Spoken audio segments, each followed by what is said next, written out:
Good morning, everybody. I'll call this Breakfast with Gene today. It's going to be a talking video. Today, I've been wanting to talk about boat prices and stuff like that, because things are changing all the time. So, while I make my breakfast, today's November 26th, 2023. People always put the days down, but they never put the year. Here's part of the day. This morning I'm having breakfast. I'm having bananas and granola. So, all right, let me come around and talk to you guys. Excuse me while I reposition the camera. Okay, I'm back. Let me grab my signature cappy hat. This thing here, in case you guys are wondering, it's a Camera Wrap Woolens Nelson. You can't get them anymore. The guy that built them passed, and he was a one-man company. I've bought several over the years, 5 or 6 over the last 20 years, but they're really tough, wonderful hats. No one's taken up the torch. They're really nice hats. You see them in Greece a lot. So anyways, guys, I like watching videos lately. The ones I've been watching have been boat prices. I'm always curious. I think all of us out there, you buy a big boat. It's like a home. It's an investment. And you wonder if it's going to go up in value or down in value, how it's holding. Boats typically go down. One of the videos I like watching is No Regrets Lifestyle. I've never met him personally, but we chat occasionally online. I think he's really smart when it comes to boat. He's a boat broker. I'm not. I've bought and sold boats. He does it all the time. But we're both pretty much in tune with the value of boats. And I like what he has to say a lot. So, if you like talking heads, he does a lot of talking, some travel, but he knows what he's talking about when it comes to boat prices and values. He's more modest than I am. He's always worried about being sued about saying the wrong thing. I ain't got nothing to see, and you can sue me, you ain't gonna get anything. Bananas and oatmeal. But anyways, I'm in Mexico. Good luck with that one. Oh, by the way, this is all being shot here on a beautiful cold day, 56 degrees, which is really cold for Baja, for Puerto Peñasco, which is also known as Rocky Point. It's south of Phoenix, about 4 hours. And I would say Puerto Peñasco is like, it's like the Tijuana to San Diego.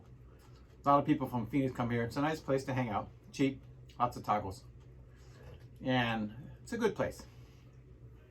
We left here last year. We were gonna head down to Panama, but my boat needed a few more items. So I came back. You can't see just behind the camera, but they got these black birds with these beautiful green eyes, all totally black. And I feed them. I feed the fish too. So they come over here and they were looking for food. I can't spin the camera around quick enough because as soon as I get up, they kind of fly off, but they come for my food. But anyways, so let's talk about boat prices.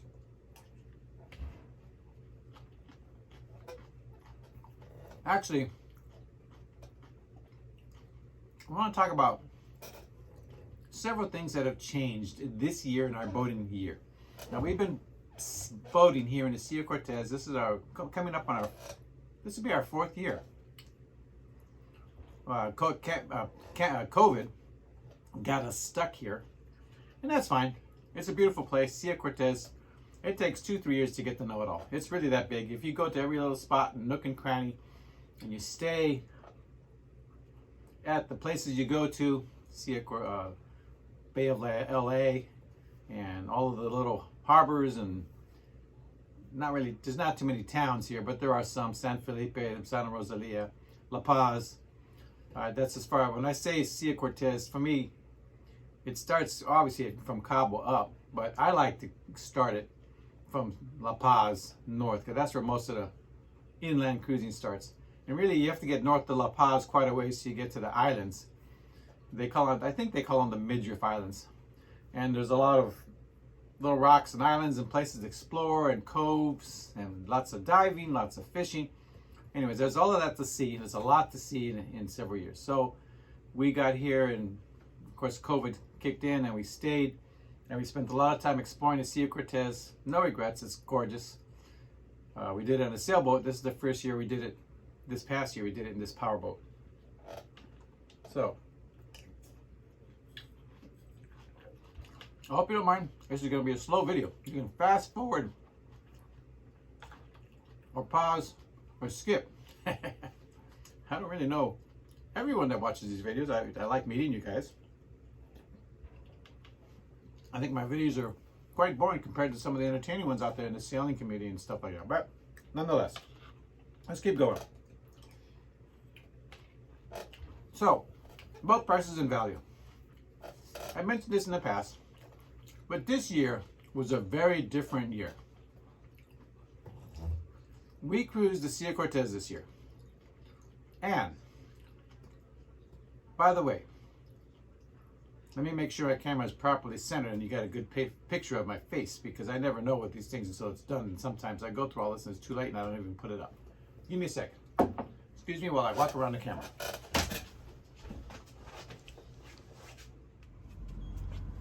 Okay guys, I'm back.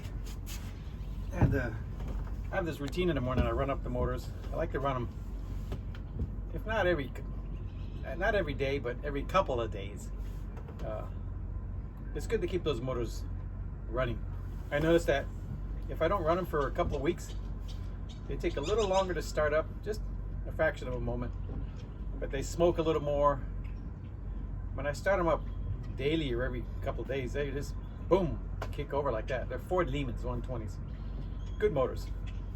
I also notice that when I use them all the time, taking trips and running the boat, they settle in, they don't smoke. Things that sit don't do well. Anyways, back to what I was talking about. So boats and boat values. So yeah, I was telling you that I watch No Regrets in Lifestyle, and I like their stuff. The value of boats. So this year in the cruising season, that's right, I was talking about that. For you, it just happened a moment in the video, but for me, I've been walking around for 20 minutes. This year, I've noticed that, and this is I think this is a result of COVID. The first 3 years that we here cruised, we met a lot of really neat cruising community people. And I'm not going to say the boats were nicer or worser, more expensive, less expensive. You know, when you're sitting at the dinner table in some restaurant in some place with a bunch of cruisers, and they're all just come to the table as you're sitting there, and hey, come on in, and they all come in. You don't know who owns the mega yacht and who owns the 14-foot panga that's out there doing their own style of cruising the sea. So, but you're all there, you're all wonderful people. And so what I could say to that is in the first, you know, not excluding this last year, the previous years, it was really nice, wonderful, loving, interesting people. But this year, things have changed. So this year we went to La Paz, and on the way down we noticed, and I think this is me speculating because I'm not an expert at this, but I do know the cruising community. I have a good thumb on the feel, the vibe. A lot of people know me because I'm very generous with my time and effort and skills in helping people out. It's something that gives me something to do. I enjoy tinkering. If someone's boat needs work, yeah, let's do it. I grab my tool tray and off I go, and I help them out. And you know, oftentimes I have a lot of supplies on this boat, and I give it to them free because I just want people's dreams to continue on and help them out. These are the ones that obviously don't have the funds, and of course the ones that are more well off. You know, they'll ask me how much, and I'll say, well, that costs $10 for that device, or $20. Just give me $20 just to cover it, and I'll go buy another one and stick it in a box for the next person. Pay it forward, sort of thing. But anyways, so what I wanted to say is that this year, when we went down to La Paz, we noticed that there was a lot more, and I don't know how to label this, because people are what they are. You know, the world I grew up in, you had one tattoo in your arm and that was it. Nowadays, there's people all kinds of tattoos. I'm not a fan of tattoos. They're there. I don't have any. My son doesn't have any. I don't believe in tattoos. I think they're a look at me thing that people like to identify themselves with. If you're in a world like Polynesia where it's part of the culture, that's fine. But in America, it's sort of not. But it's there. So I don't know where to put that. You know, have your premonitions and what it is. I know that the people who love onions in their hamburgers are very passionate about onions in their hamburgers, and the people who don't. People who have tattoos, they believe in their tattoos. Like, you know, some people believe in gods, and other people, like me, old school, don't like tattoos. And you'll never change us. Doesn't mean we can't coexist. That's just what it is. What it is. So, but this year I noticed that there was a lot more. And don't forget, I come from a law enforcement background of 20 years, and I was in the service, and I've traveled around. I've seen enough. I'm not narrow-minded. I understand the world, how it works, how things are. But I just saw a lot more of the, I guess you could call them the Sausalito crowd, Sausalito, California, where there's this group of people. In my days, it was the hippies, the 60s. They were out there, anti-government, anti-this, anti-cops, you know, spit on the pigs and all this stuff. Cops were called pigs. And now it's, I don't know, drugs, something else. It's back. It just changes shape, but it's the same thing. It's the same creature. But this year we noticed a lot more of those people out there. And when I say those people, let me quantify this. You don't need a lot of a budget to sail. And if you're self-sufficient and you're going to do it on your own, like this guy Ramus or different people, they don't have anything, but you know, they're not going to readily accept a handout unless they really need it, and that's fine. Help them out. That's good. But they're just self-made people. What I saw a lot more this year was the not self-made people, but a lot of the made people. People trying to get something from somebody else and doing this and doing that, and always trying to angle something. So I call them the Sausalito crowd. When I used to live in South San Francisco, I'd go to Sausalito. When I sold my house, I had a lot of used boat parts, and I'd go to Sausalito, and I would park out there as the red boat Carmela, and I gave this stuff away because I didn't want it. I didn't need the money. So these people would come around like ticks to a dog, and they would take it gladly and disappear, and I was happy with that.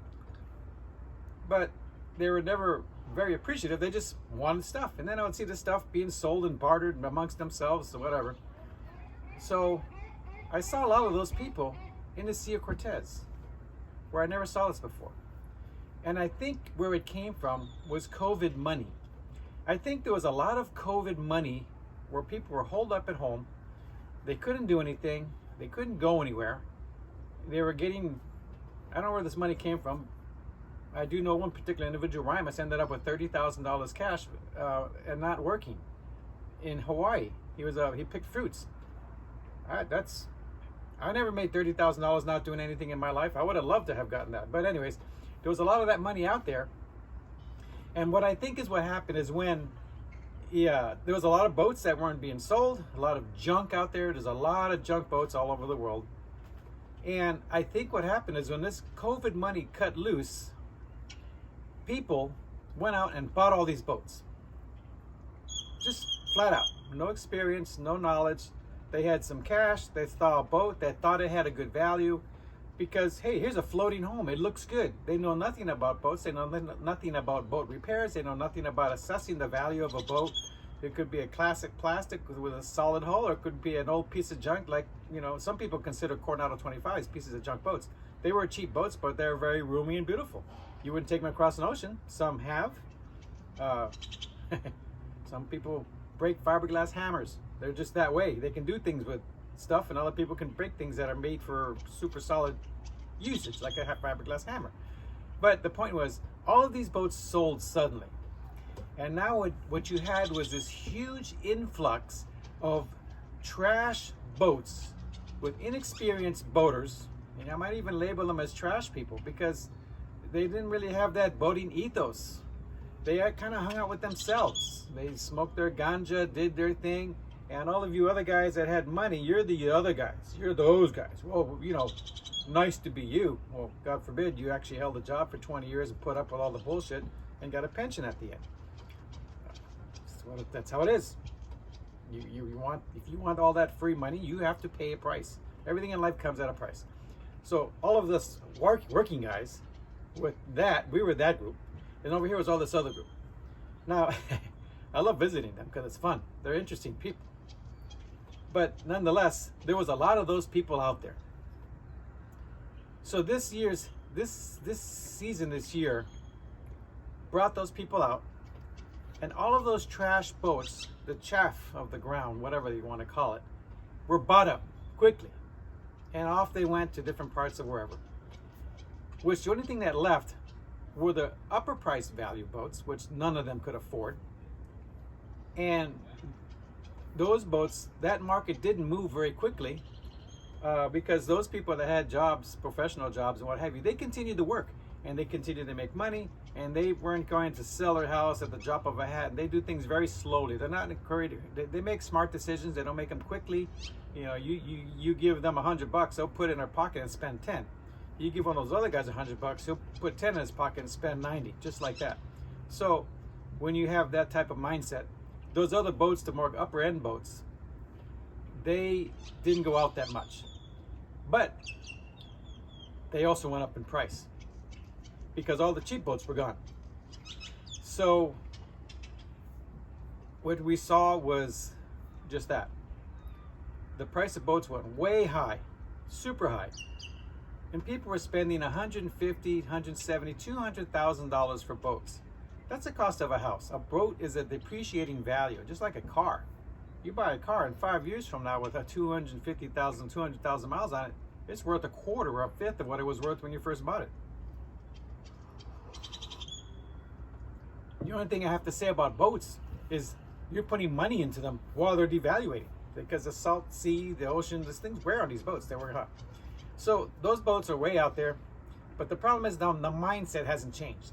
There's still a lot of people out there today that want 150, 200, 250 for those boats. And you see those boats sitting around here, and they're not moving, and they're just hanging on. And you're still getting a few inexperienced people that think that those boats are worth that money because that's what they're all selling for. No, they're not even selling. That's what they're all priced at. And there's a few buyers, inexperienced, that are keeping the prices inflated because they're buying it. It's sort of a bubble. At some point, people are going to say enough's enough. Those boats are going to sit there and they're not going to sell, and they're going to have to lower the price. And you do see that. For example, I only paid for this 50-foot Linois. This is a beautiful boat today. I paid $60,000 for it. I bought it from a wonderful woman, an older lady. Her husband had passed. It was an incomplete project. They used it, but it needed a lot of maintenance. $60,000, guys. Now, I saw this very same boat advertised for $290,000. I don't know that it would ever sell for that price. Recently, I looked at it 2 years later. Now it's selling for about for $220 to $210, between $200 and $220. So it's gone down almost $100,000. Now I had to put $60,000 into this boat. So I paid 60, I put 60 in it, so I have 120 of hard-earned dollars.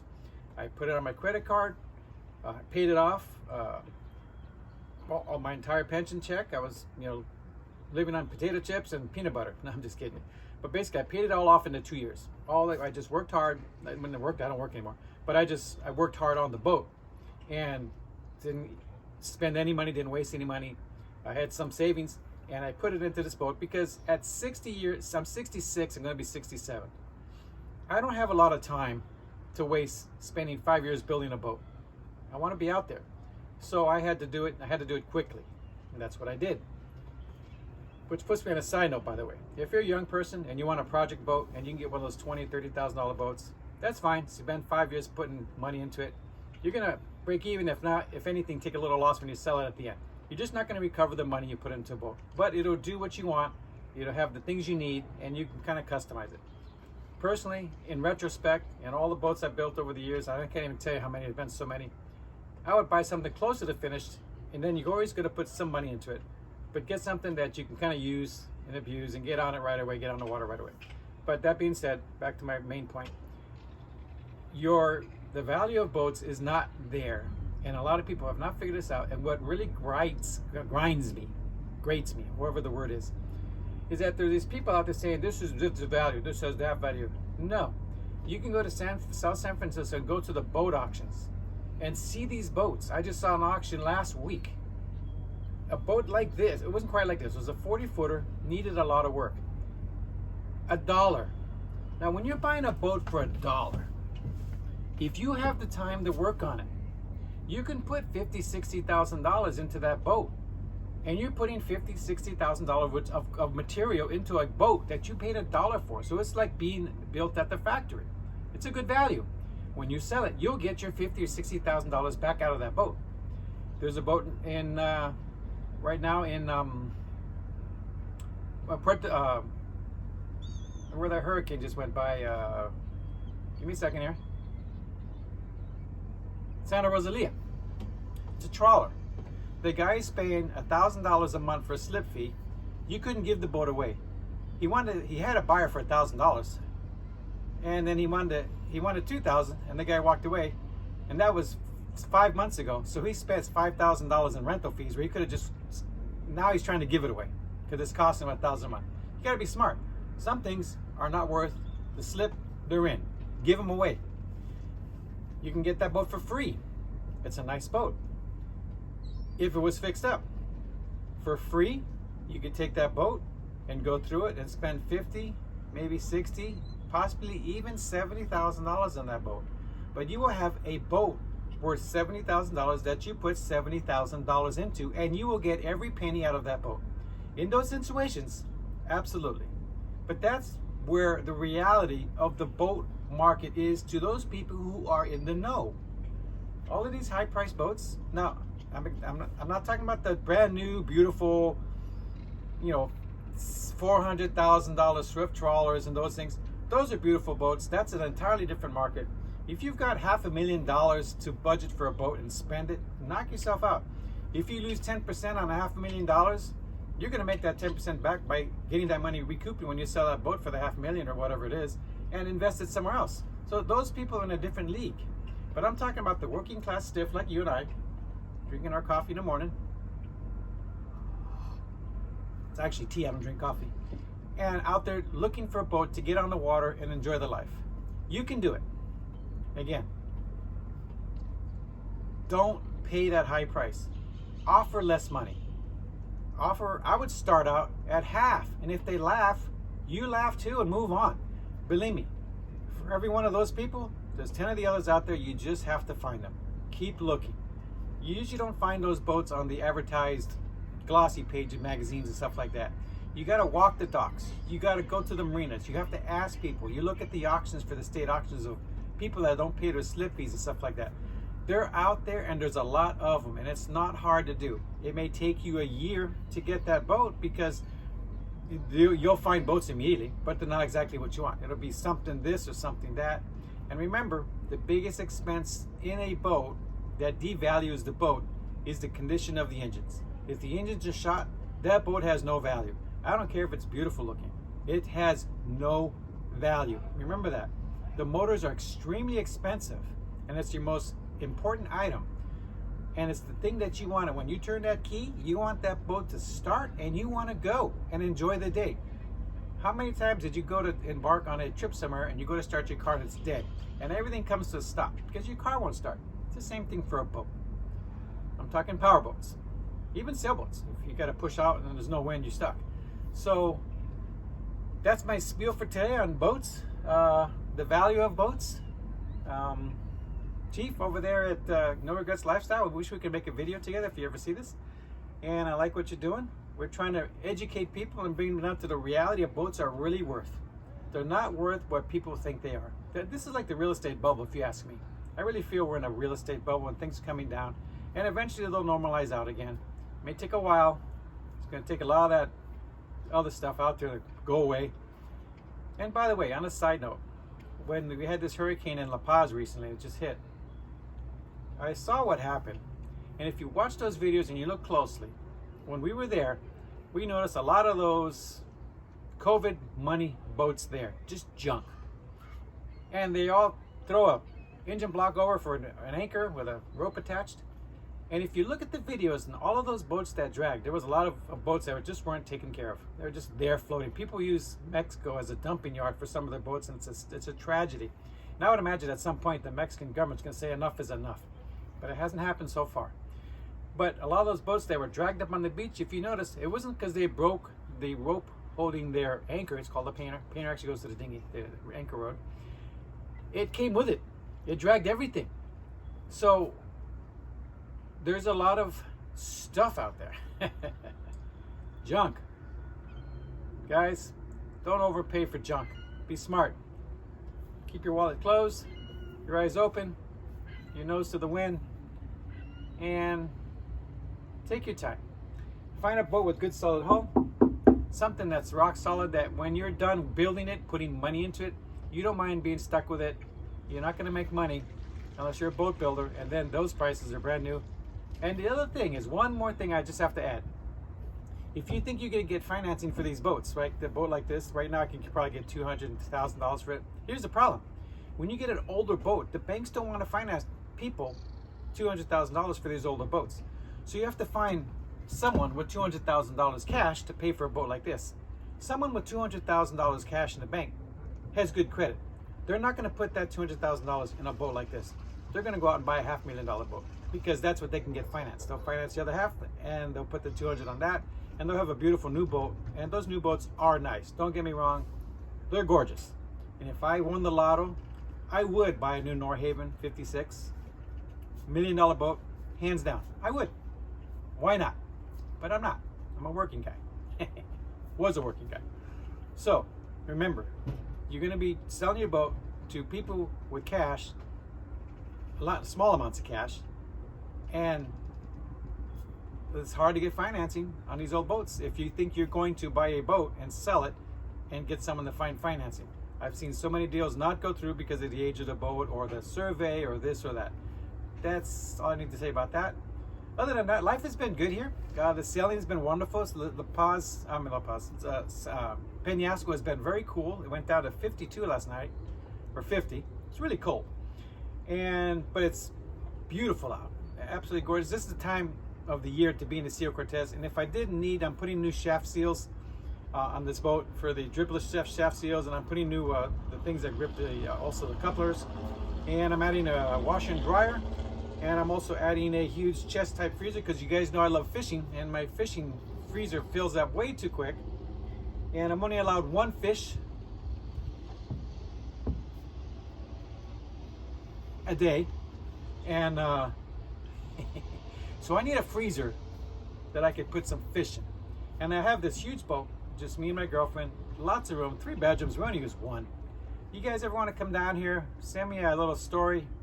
I wouldn't take on strangers, but I do people that know me, or if you know somebody that I know and you're somebody that I can trust, we'll bring you out for a long weekend if you want to come out and visit and see what it's like out here.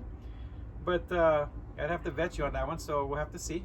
But my boat's coming out of the water in about 2 weeks, and it's going to be out on the hard for a while till I get all that stuff installed. I'm taking out a few through holes on the bottom. I'm raising the exhaust vents so they actually dump above the water instead of half in the water, so I can see the water flow. And I'm going to increase the size of my rear stern ladder. I'll give you a tour here soon of the new upgrades on the boat. I did a lot of changes. Changed my dinghy. I got a new Boston Whaler. Not new, but a used Boston Whaler. And making it, just a little touch-ups, little things I like.